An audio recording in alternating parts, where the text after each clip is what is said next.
Quiero unos minutitos y por eso estaba corriendo con el tiempo. Vean la foto, Antonio Barbue.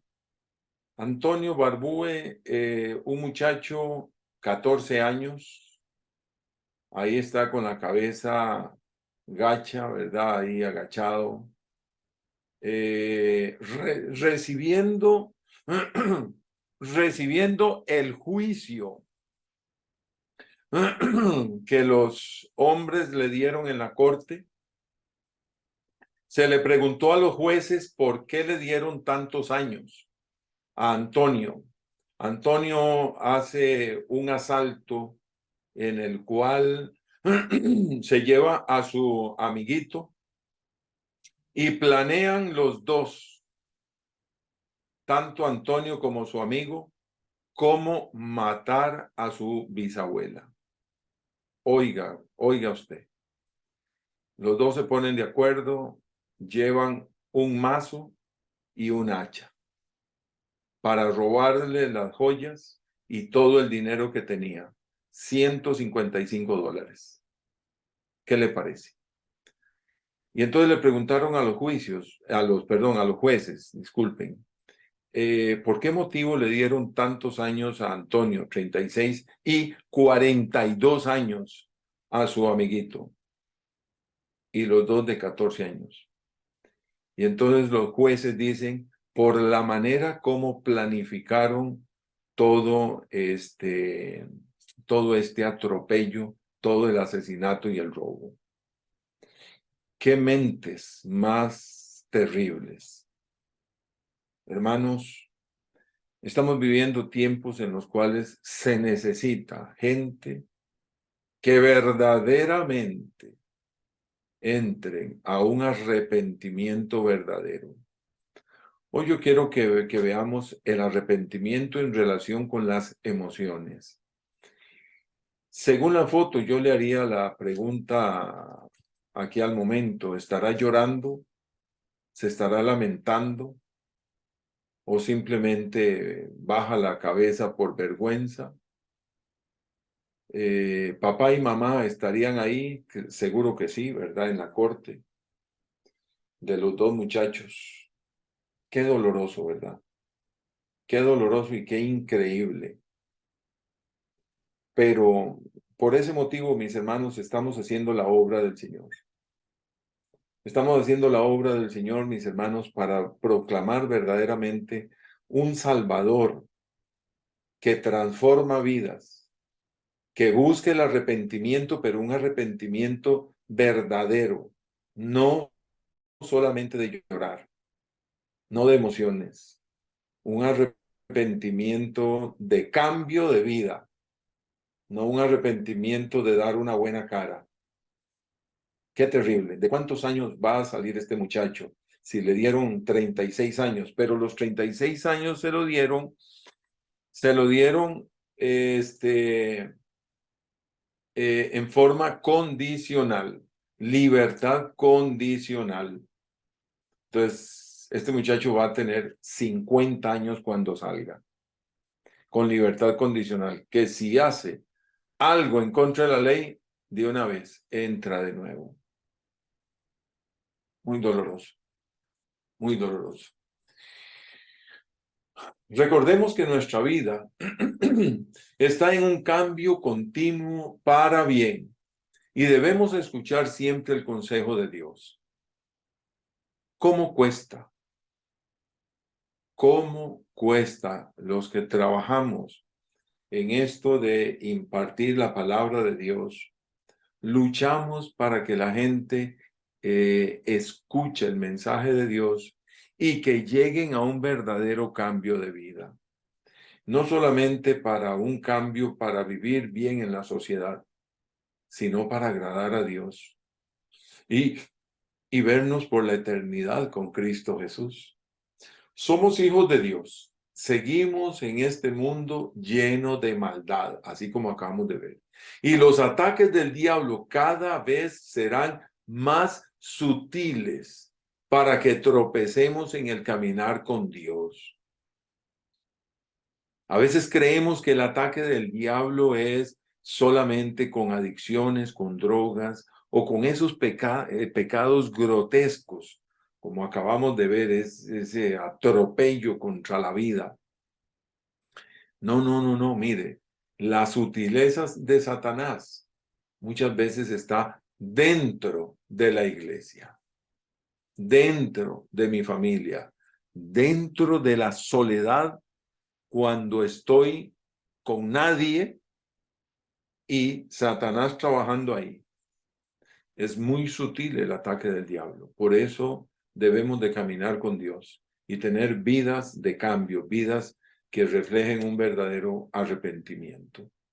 Según de Corintios 7, 8 al 10, el pasaje que se leyó al inicio, porque aunque os contristé con la carta, se está refiriendo a Primera de Corintios, y es el apóstol Pablo el que está hablando de la primera carta que envió, no me pesa, aunque entonces lo lamenté, porque veo que aquella carta, aunque por algún tiempo os contristó, ahora me gozo, no porque hayáis sido contristados, sino porque fuisteis contristados para arrepentimiento, porque habéis sido contristados según Dios, para que ninguna pérdida padecieseis por nuestra parte, porque la tristeza que es según Dios produce arrepentimiento para salvación, de que no hay que arrepentirse, pero la tristeza del mundo produce muerte. El apóstol Pablo está hablando a la iglesia de Corinto y recordándoles del pecado que tenían dentro de la iglesia en su carta anterior, en 1 Corintios. Los reprende bastante fuerte para que aparten el pecado del pueblo. Óigame, ese pueblo de Corinto era un puerto y la iglesia, dentro de la iglesia, habían unas prácticas pecaminosas terribles. Interesante que también dentro de esta iglesia habían grandes manifestaciones del Espíritu Santo, pero también habían grandes pecados. Y hay que entender, mis hermanos, claramente qué es lo que está hablando el apóstol Pablo en la primera carta a los Corintios. Léala completa, Primera de Corintios, y después pase a Segunda de Corintios, y se va a dar cuenta de qué sucedía en esa iglesia. Mire, en muchas ocasiones la iglesia del Señor no avanza por el pecado que se tiene escondido dentro del pueblo. Y a veces el liderazgo, esto es lo más terrible, y era lo que sucedía aquí en esta iglesia, y el liderazgo lo conocía o lo conoce, pero lo pasa por alto, siendo un pecado grotesco, horroroso, eh, hasta maloliente aquello. De ahí que siempre el mensaje será para santidad y para agradar al Señor. Yo les ruego al Señor, mis hermanos, que en la iglesia siempre se esté en contra del pecado, en contra del pecado. Y hablando contra él, ¿para qué? Para estar sanando o saneando al pueblo, para que el pueblo tenga, ¿cómo se llama? Temor de Dios por aquel o aquellos pecados. Pero ¿qué sucedió en esa iglesia? ¿Qué sucedía? ¿Qué pasaba? No podemos leer toda la carta así en un culto, ¿no? Eso se lo dejo de tarea y ojalá que la lea completa. Comience 1 Corintios 1:1 y termínelo, por favor. Saque el tiempito. Dios va a hablarle. Muy bien. Yo quiero ir al pasaje esencial de lo que está hablando aquí el apóstol y es 1 Corintios 5 del 1 al 5. Mucha atención a esto. Dice así: de cierto se oye que hay entre vosotros fornicación. ¿A quién le habla? No le está hablando a los paganos, no le está hablando a los inconversos, le está hablando a la iglesia. De cierto se oye que hay entre vosotros fornicación, y tal fornicación cual ni aún se nombra entre los gentiles. Óigame, aquello era la verdadera podredumbre dentro de la iglesia, dentro de la iglesia. Por eso cuando vas a tomar de ejemplo en la iglesia, perdón, en la Biblia, de las diferentes iglesias que aparecen, escójala bien. Escójala bien, porque a veces se escogen ejemplos de iglesias que tenemos en la escritura y no son los mejores. Bueno, y tal fornicación que ni aún se nombra entre los gentiles. Tanto, oiga esto, que alguno, un varoncito por ahí, tiene la mujer de su padre. Qué tristeza. Bueno, ¿qué quiere decir esto? No era su mamá, no.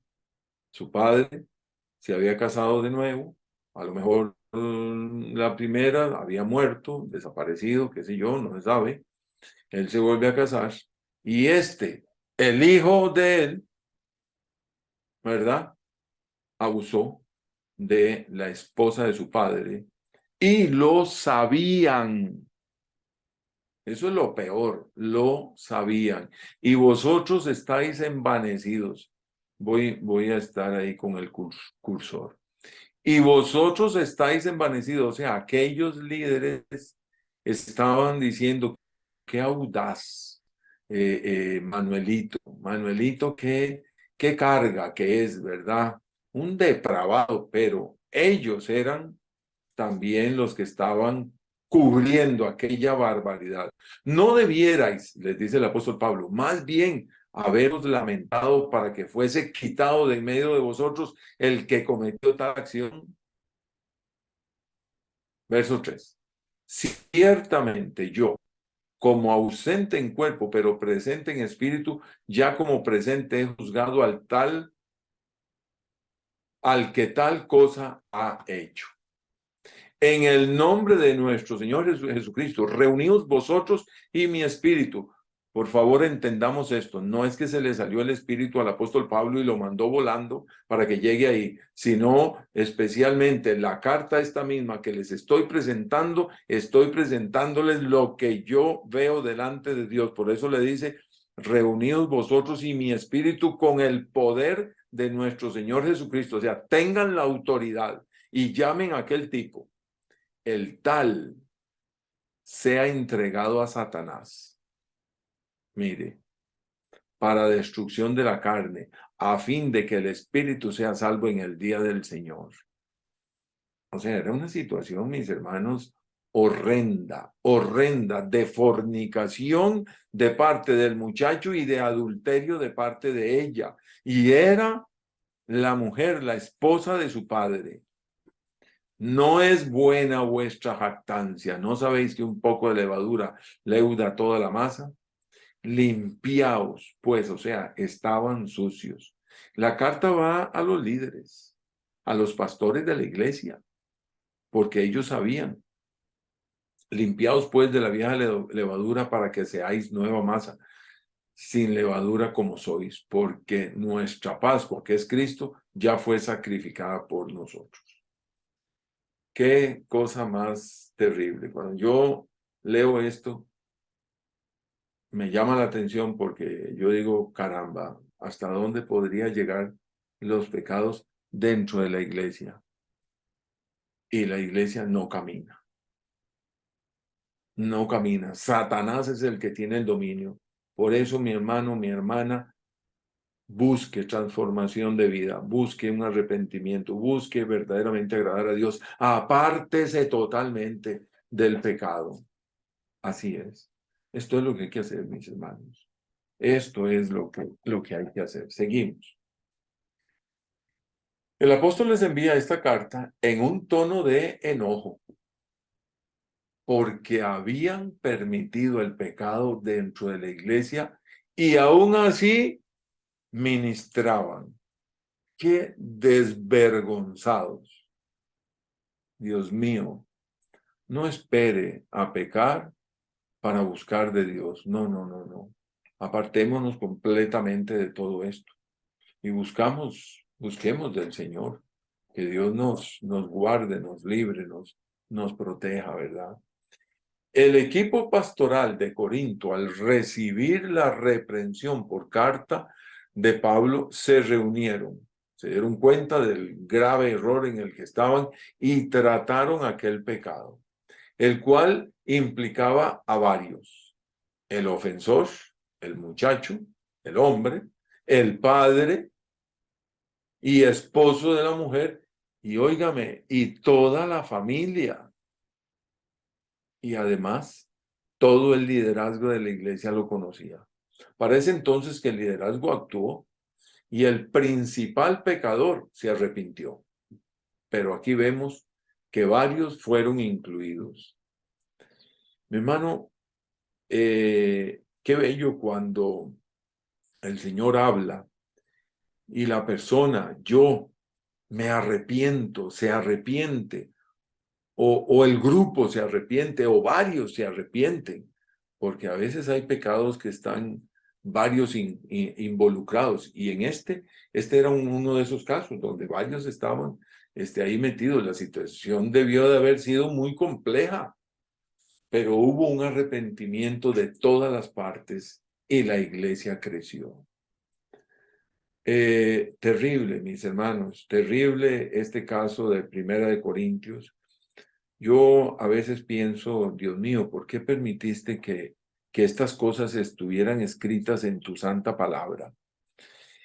Y cuando pienso eso, también pienso en la misericordia de Dios para nosotros, ¿verdad? Porque Dios nada lo tapa, Dios quiere que salga a la luz. Y antes de que salga a la luz mi pecado, mejor me arrepiento, mejor cambio, ¿verdad?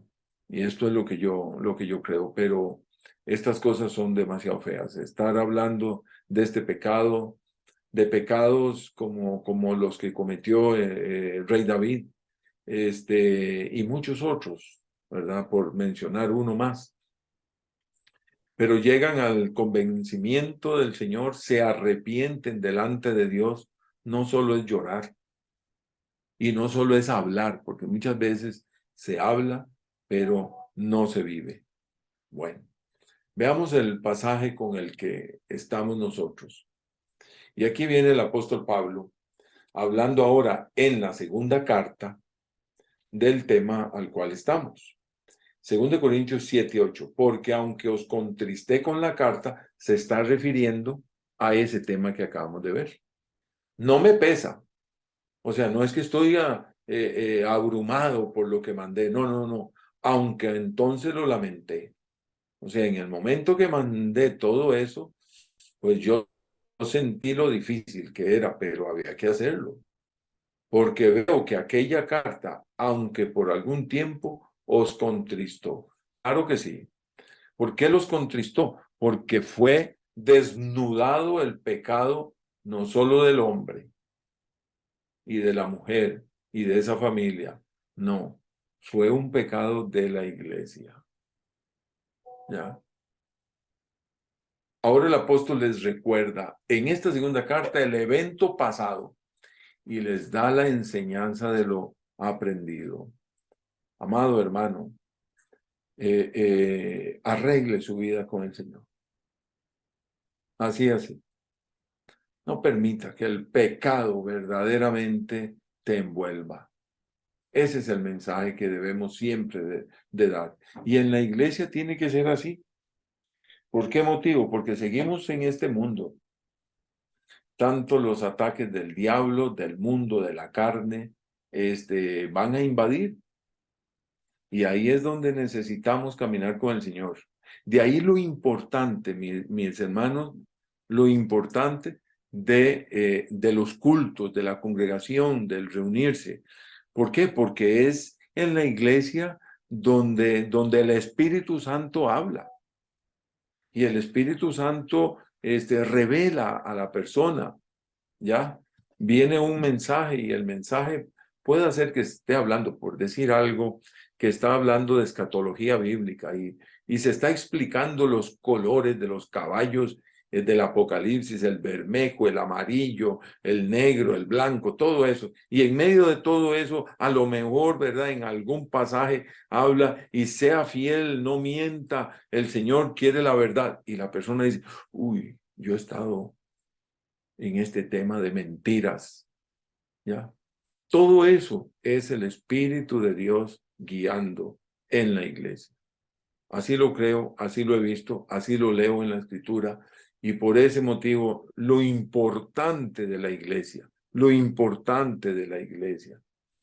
Sigue el apóstol, 2 Corintios 7:9. Ahora, en este momento, yo me estoy gozando.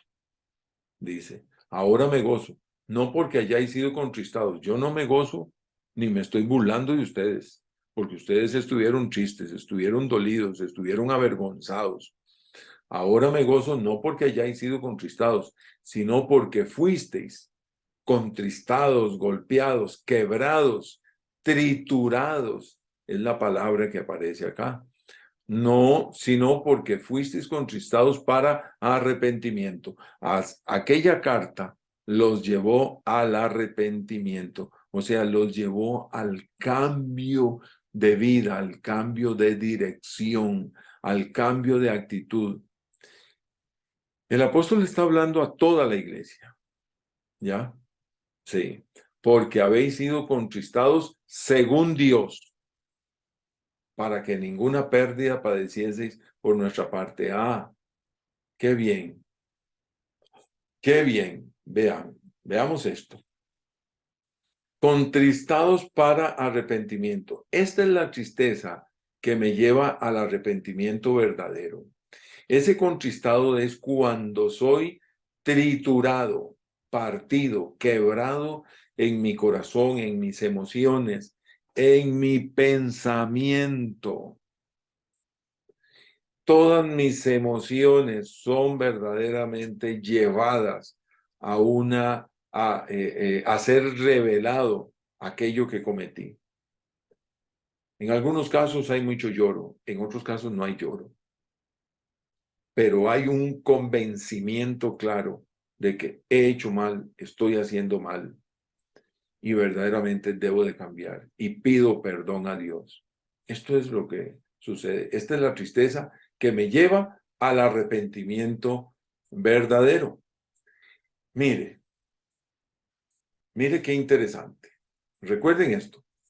Judas sintió la pena de su error. ¿Sabía eso?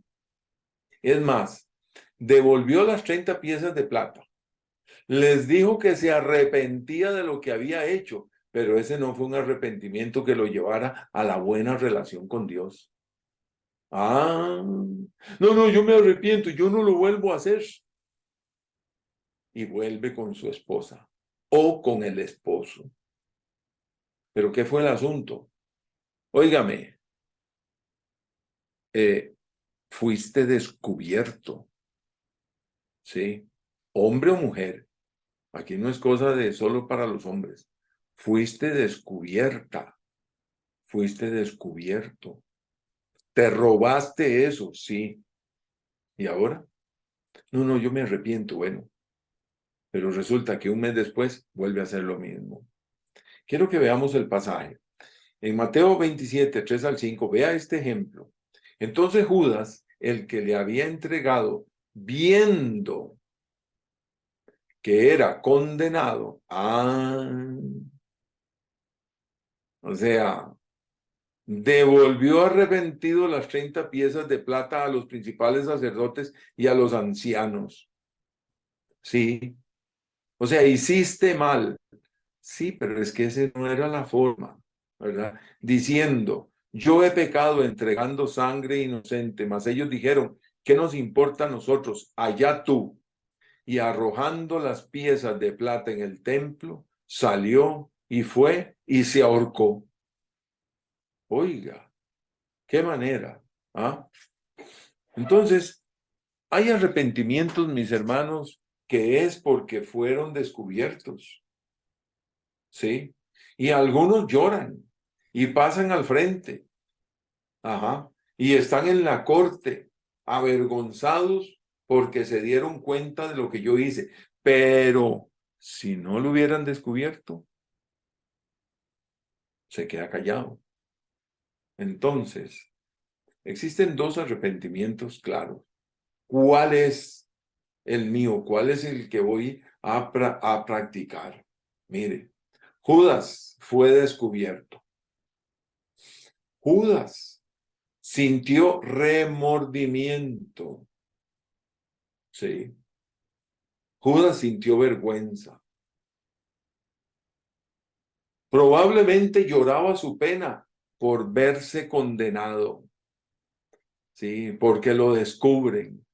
Pero todo eso no es el arrepentimiento que viene de Dios y que me lleva al cambio de corazón. El llorar, la vergüenza, el remordimiento, no es arrepentimiento. Usted dirá, bueno, pero yo me he arrepentido y he sentido el lloro y he llorado y me ha dado vergüenza. Es cierto, pero ¿cómo está tu vida ahora? ¿Ha sido una vida de cambio? Sí. ¿Ha pedido perdón al Señor? Sí. ¿Sientes que la sangre de Cristo te ha limpiado? Sí. Ok, ese sí es el arrepentimiento. Pero muchos lloran y muchos pasan la vergüenza y caen en la cárcel, pero no hay un cambio de vida. No hay un cambio de vida. Sucede, mis hermanos, tristemente, tristemente muchas veces sucede esto dentro del pueblo del Señor. Y esta enseñanza, mis hermanos, es primero para el pueblo de Cristo y después para todo lo demás. El verso 10 dice, y aquí viene la respuesta a la clase de arrepentimiento. Porque la tristeza, o sea, el dolor, la pena de corazón, a eso se refiere. El dolor que yo siento, porque la tristeza, que es según Dios, produce arrepentimiento para salvación. ¿Ya? Es esa convicción profunda que Dios habló a tu corazón y lloras de esa verdadera vergüenza porque has ofendido primero a Dios. Aquel joven dijo, estando en el momento más terrible de su vida, con ganas de comer lo que los cerdos comían, ¿verdad? Pensó y dijo, verdaderamente yo he pecado contra el cielo y contra mi Padre. Me levantaré y volveré a mi casa y le voy a pedir perdón a ellos. Claro que sí. Primero pidió perdón a Dios, luego pidió perdón al Padre. Amado hermano, este es el arrepentimiento que Dios busca. No un arrepentimiento, no un dolor que es del momento, sino un verdadero cambio de vida que va a llevarte a la salvación. Y dice, de que no hay que arrepentirse. O sea, no tienes por qué dolerte. Ahora es dolerte por ese momento de arrepentimiento. Pero, punto y coma, pero la tristeza del mundo produce muerte. ¿Cuál es la tristeza del mundo? ¿Cuál es el dolor del mundo? Es la misma de Judas. Hay llanto, hay dolor, hay vergüenza, hay remordimiento, pero no hay una transformación de vida. Entonces, cuando ves las lágrimas, ¿serán verdaderas lágrimas? Solo Dios lo sabe. Pero también, como dice la Escritura, por sus frutos los conoceréis. Y pasa el tiempo y pasa el tiempo y vuelven, como decimos, a las mismas andadas. La tristeza que según Dios produce arrepentimiento para salvación. Este es el verdadero arrepentimiento, mis hermanos. Un arrepentimiento que viene desde lo profundo de nuestras emociones, de nuestro corazón, de nuestra mente, y decido cambiar por completo. No sigo en la majadería, ¿verdad?, de aquel mismo pecado. Y entonces hay que estar, y a veces, mis hermanos, se trabaja en una consejería, a veces en matrimonios, ¿verdad? Donde vuelve a caer y vuelve otra vez, o en aquel, ¿verdad? Que volvió otra vez a la adicción y otra vez y otra vez. No hay un arrepentimiento para salvación. No hay un verdadero dolor. Y esto es lo que el Señor quiere. La tristeza, que es según Dios, es una profunda convicción de pecado y yo decido cambiar mi rumbo o mi manera de pensar y actuar de aquí en adelante. Aquel que cae en la mentira, que cae en el chisme, y ay, perdone, sí, sí, mire, discúlpeme y perdone, y otra vez, otro problema más con el vecino, con la vecina, y llega a la iglesia y otra vez con el hermano y la hermana, y sigue en la misma situación. Qué terrible, mis hermanos, qué terrible. Pero la tristeza del mundo produce muerte. La tristeza del mundo está llena de emociones. Mucho cuidado, mucho cuidado. ¿Las emociones son necesarias? Sí, Dios las ha puesto. Cuando me arrepiento, he pecado y lloro y le suplico y me hinco, pero decido cambiar. Pero la tristeza del mundo a veces está llena de emociones, de sentimientos, de lloro, promesas del momento, pero nada de cambio. A los pocos días vuelve la persona a lo mismo. Quiera Dios, mi hermano, mi hermana, y aquí terminamos para entrar a la oración. Quiera Dios, mis hermanos, que cuando he pecado, el Espíritu Santo va a venir a mi corazón y me ha hablado y me habla y me dice, has pecado en esto y en lo otro y aquí y allá. Y entonces yo le pido perdón, confieso mi pecado. No es aquella oración, Señor, tú conoces mi situación, o el otro que dice, tú conoces mi debilidad. No, no, no, no, no, no, no, no es así. Arrepientas, busque del Señor, pida perdón, camine con Dios y vuelva de nuevo. El mensaje es un verdadero arrepentimiento que viene de Dios. El amor de Dios es tal que llega siempre en buen momento, porque Dios nos ama, es que nos enseña esto. Que el Señor me lo bendiga, que el Señor me lo guarde, mis hermanos.